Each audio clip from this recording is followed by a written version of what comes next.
হাট থেকে গরু কেনার সময় কি কি দিক দেখে গরুটি কিনতে হবে, গরুটি সুস্থ নাকি অসুস্থ সেটি বোঝার যে দিকগুলো রয়েছে সেগুলো আজকে এই ভিডিওতে হাতে কলমে তুলে ধরবো মাত্র 10টি উপায় ব্যাখ্যা করে। আশা করি এই বিষয়গুলো খেয়াল রাখলে আপনারা গরু কিনে কখনোই প্রতারিত হবেন না। কাজেই 10 নম্বর টিপস পর্যন্ত দেখার অনুরোধ। চলুন শুরু করা যাক।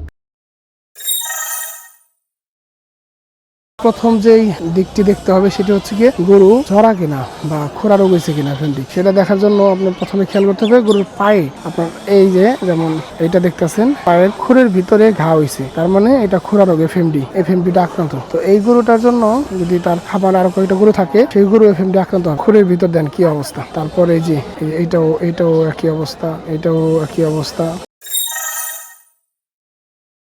যদি গরুটা সুস্থ হয় তাহলে এই জায়গাটা বিন্দু বিন্দু ঘাম থাকবে, যেমন এই যে গরুটার বিন্দু বিন্দু ঘাম আছে, এই গরুটাও বিন্দু বিন্দু এখানে ঘাম আছে, মানে ভেজা থাকবে। এটা হচ্ছে সুস্থ গরুর লক্ষণ। আর যদি গরু অসুস্থ হয় সেই গরুটা এখানে মসৃণ থাকবে বা এরকম শুষ্ক থাকবে,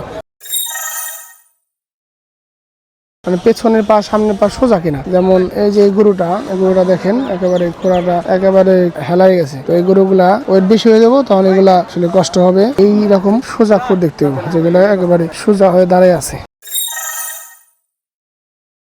শরীরে কোনো লাম্পি স্কিন ডিজিজের কোনো চিহ্ন আছে কিনা, যেমন যে গরুটা এটা শরীরে কালো কালো স্পট, এটা মূলত লাম্পি স্কিন হয়েছিল, এই কারণে শরীরে এখনো দাগটা বোঝা যাইতেছে। তো এইসব গরু খামারে পাললে এবং গরুগুলা যেহেতু একবার মায়ের খেয়ে যায়, এই ঘাটতিটা পূরণ হইতে অনেক সময় লাগে।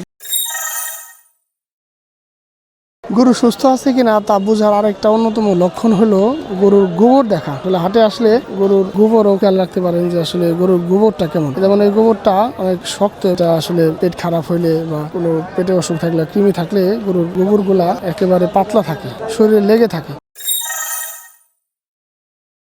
এটা 2 দাঁত, এটা 2 দাঁত, এটা দাঁতে নাই। কুরবানি ঈদের সময় গরু যদি দাঁতে সেই গরু বেচা কেনা হয় বেশি, আর যদি না দাঁতে তাহলে খুব বেশি টান না থাকলে সেই গরু বেচা কেনা হয় না।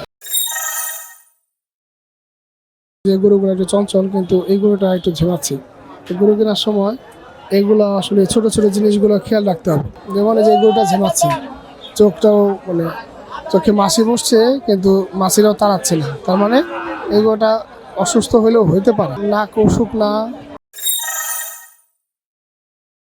কোন সময় বেচবেন, আপনার টার্গেটটা কি? আপনি যদি কুরবানির ঈদ টার্গেটে গরু পালেন তাহলে আপনার কিনতে হইব এরকম লাল দেখে গরু, যেগুলা শাহিওয়াল গরু, শিং ভালো এবং কালার একবারে শাহিওয়াল। এই গরুগুলো আপনার নিতে হবে কুরবানি টার্গেটে, কারণ কুরবানির সময় সবাই চায় যে একটা লাল গরু কুরবানি দিতে। ছাড়া আর যদি আপনার থাকে যে আপনি 6 মাস বা 3 মাসের টার্গেটে গরু পাইলে বিক্রি করবেন, তাইলে আপনি যে কোনো কালার, যেমন এই যে পাকড়া, ক্রস, এইসব গরু নিতে পারেন, কারণ এইসব গরুগুলা মাংস হিসাবে বা ওজন হিসাবে হচ্ছে বেচা কিনা হয়।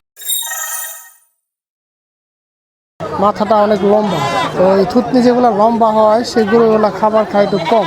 এই যে পাশে একটা গরু আছে, এটা কিছুটা মাথাটা ছোট, এরকম ছোট সাইজের মাথা নিতে হবে।